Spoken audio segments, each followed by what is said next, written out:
8% है, जबकि अभी 19% होना चाहिए, और आप इसको रिवर्स कर रहे हैं, तो आप पूरे वफाक को दाव पे लगा रहे हैं। ये बाज़ लोगों को ये पावर देना, ये से वफाक को ख़तरे में पड़ जाएगा।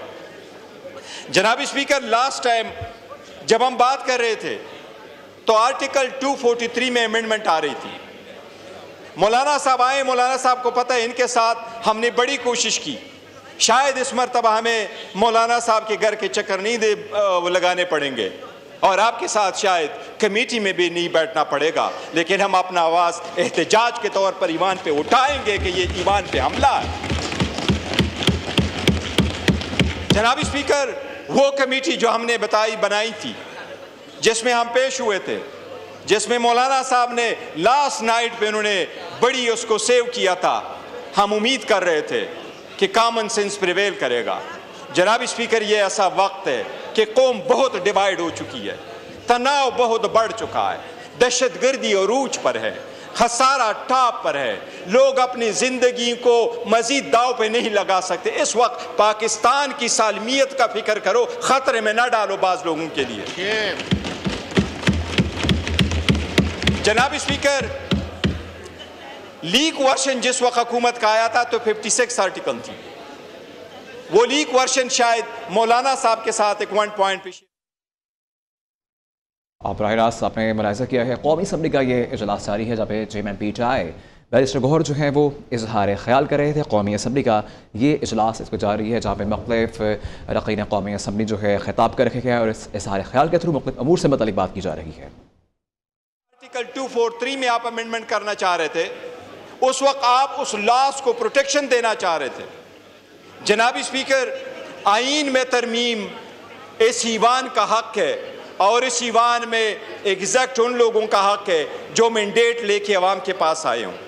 हम समझते हैं कि 27वीं तरमीम इस ईवान के रूह के मनाफी है, आइन के रूह के मनाफी है। हुकूमत होश के नाहुन ले, इस स्टेज पे कौम को मजीद डिवाइड ना करे, कोई ऐसे तरमीम ना लेके आए जिससे आदलिया मजीद दाव पे लग जाए। ऑलरेडी डेमोक्रेसी बड़ी फ्रेजल है, आपके आदलिया पे अवाम का कोई एतमाद नहीं रहा।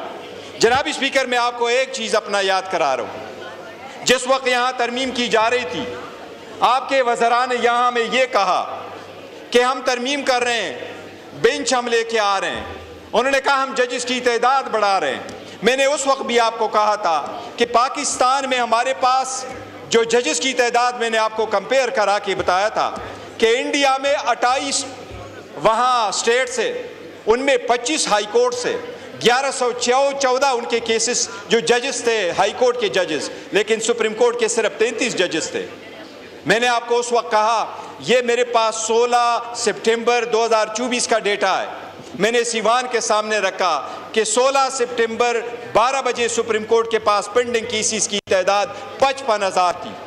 आज जनाब स्पीकर, 1 साल बाद सुप्रीम कोर्ट में 56,000 केसेस की पेंडेंसी है। कहाँ गए आपके सीनियर जजेस? कौन से प्रोग्रेस आपने दिखाया? वो प्रोग्रेस आपने नहीं दिखाना था, अवाम की खातिर आपने नहीं करना था। आपने कोर्ट में एक बेंच बनाना था जो आपकी मर्जी के फैसलों के लिए आप इस्तेमाल करें। जनाब स्पीकर, इस ईवान में बहुत सारे लोग आए। जब इस ईवान में एंटर होता हूँ तो उस पर बड़े सारी दीवारों पे बड़े नाम देखता हूँ।